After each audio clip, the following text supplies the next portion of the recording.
చూసుకుంటా నేను. పిల్ల జల్ల గాని గొడ్డు గోదా గాని ఎటువంటి ఆపద రాకుండా చూసుకుంటాను, ఎటువంటి వ్యాధి రాకుండా చూసుకునే భారం కూడా నాది.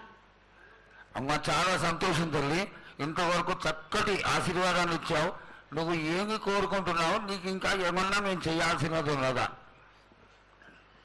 ఏటేటి నుంచి మీరు నా రూపాన్ని పెట్టాలని అనుకుంటున్నారు కదా బాలక. నా రూపాన్ని మట్టుకు పెట్టండి మీరు గాని. ఎటువంటి ఆమె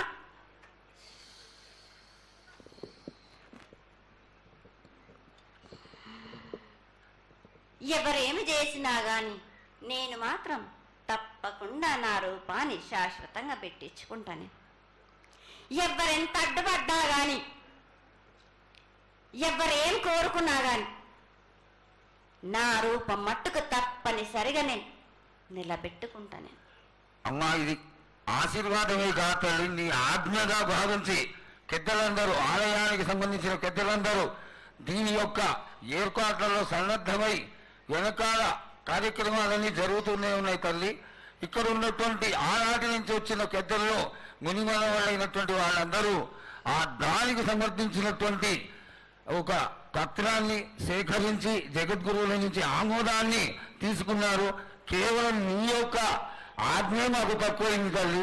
బలాన్ని ఇచ్చి దాన్ని పరిపూర్ణం చేసుకొని మేము తృప్తిపడి నీ యొక్క రూపాన్ని చూసి ఆనందపడేట్టుగా ఆశీర్వదిస్తూ, అంటే గడ్డలమ్మనంటే సూదులమ్మనంటే కనకాల కట్టమైసినంటే నా చిన్ని తమ్ముడు పీనుగులమ్మల క్షరణము ఏడుగురు అక్క జలంలము ఏకంగా ఉన్నాము. తన మీద దండం పెట్టుకుని నా పేద గ్రామానికి ఏమి విచారం. అమ్మ జగన్మాత మహాకాళి 250 సంవత్సరాలుగా ఈ లష్కర్కు వచ్చి అందరినీ ఆదరిస్తున్నటువంటి జగన్మాతకి ప్రతి సంవత్సరం కూడా దినదిన ప్రవర్ధమానమై నువ్వు కోరుకున్న విధంగా ఈ సంవత్సరం 16 రోజులు కూడా అత్యంత ఆనందంగా ఇసుక వేస్తే రానంత అంతటి జనంతో జాతర జరిపించుకుంటున్నాం. ఏ అవాంతరమైనటువంటి సంఘటనలు జరగకుండా చల్లగా కాపాడుతున్నాం. ఈ సంవత్సరం నీకు జరిగినటువంటి పూజలు అత్యద్భుతంగానే జరిగినవని ఆశిస్తాం. నీ యొక్క ఆశీర్వాదాన్ని తెలియజేయతల్లి.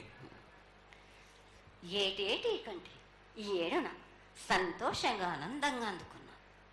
నా బాల బచ్చలనందరినీ నా కొల్లారికి సంతోషంగా ఆనందంగా రప్పించుకున్నాను. వాళ్ళు చేసిన పూజలన్నీ నేను ఆనందంగా అందుకున్నా. నేను ఎవరికి ఏ ఆటంకం లేకుండా చూసుకున్నాను కూడా. నేను ఏ ఆపద రాకుండా కూడా నన్ను కొలిచిన వారికి నిమ్మై నిలిసే మహంకాళిని. అమ్మా తల్లి, అందరూ గోనాలు సమర్పిస్తున్నారు. గోనాలే ముఖ్యమైనవి నీ పూజకి. ఈ పూజలో గోనాలు ఏ విధంగా సమర్పించాలి, ఎట్లా సమర్పించాలి, ఎవరు సమర్పించాలి అనేది ఒక చిన్న తెలియని విషయం తల్లి. నీ ముఖ తరహా తెలియజేస్తే ఆనందపడతావు. బోనాలు ఏ బోనమైనా పర్వాలేదు. మామూలు బోనమైనా, మట్టి బోనమైనా, స్వర్ణ బోనమైనా గాని, ఎవరు ఎత్తుకొచ్చినా గాని పర్వాలేదు. గాని సంతోషంగా ఆనందంగా అందుకునేది నేనే కదా. చాలా సంతోషం. వీళ్ళు వాళ్ళు చేయాలని ఎటువంటి సందేహాలు మాత్రకు పెట్టుకోకండి బాలక. చాలా సంతోషం. నా వద్దకు వచ్చిన వాళ్ళకు ఎవరెత్తుకొచ్చినా, ఎవరు చేసుకొచ్చినా గాని, బాలులు తెచ్చినా, బాలికలు తెచ్చినా గాని సంతోషంగా ఆనందంగా తీసుకునే వారం నాది. సంతోషంగా అందుకునే వారం కూడా నాది. అమ్మా ఇంతవరకు చక్కటి మాటలతో ఆశీర్వదించావు. అలాగే ప్రకృతికరమైనటువంటి గాలులు ఏ విధంగా కొడతాయి, ఎండలు ఏ విధంగా కాస్తాయి, కాడి కొంటలని సస్యశ్యామలంగా ఉండటం కోసం ఎలా ఆశీర్వదిస్తావు, తదనంతరం ఆది వ్యాధులతో బాధపడుతున్న వాళ్ళందరినీ ఎలా ఆశీర్వదిస్తావు, ఈ యొక్క చక్కటి మాటలు నీ ముఖం ద్వారా తెలియజేయతల్లి. కోరినంత వర్షాలు ఉన్నాయి మీకు. పంటలు కూడా సమృద్ధిగానే ఉన్నాయి మీకు, ఎటువంటి లోటు లేదు మీకు. కానీ మీరు మాత్రం ఆనందంగా సంతోషంగా ఉండండి. ఎటువంటి అనుమానాలు పెట్టుకోకండి. నన్ను నమ్మిన వాళ్ళకు నేను తప్పకుండా మీ కోరికలు తీర్చడానికే ఉన్నాను. వర్షాలు మీకు కోరినన్ని వర్షాలు ఉన్నాయి. మీకు ఎంత కోరుకుంటే అంత విధంగా ఉన్నాయి, కానీ అంతకు మించి మీరు కోరుకోకండి.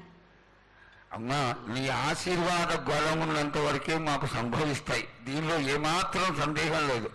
మా తెలంగాణ ప్రజలందరినీ ఎంత ఆనందంగా నువ్వు ఆశీర్వదిస్తున్నావో, లోకంలోని ప్రజలందరినీ కూడా అలాగే ఆశీర్వదిస్తున్నావు.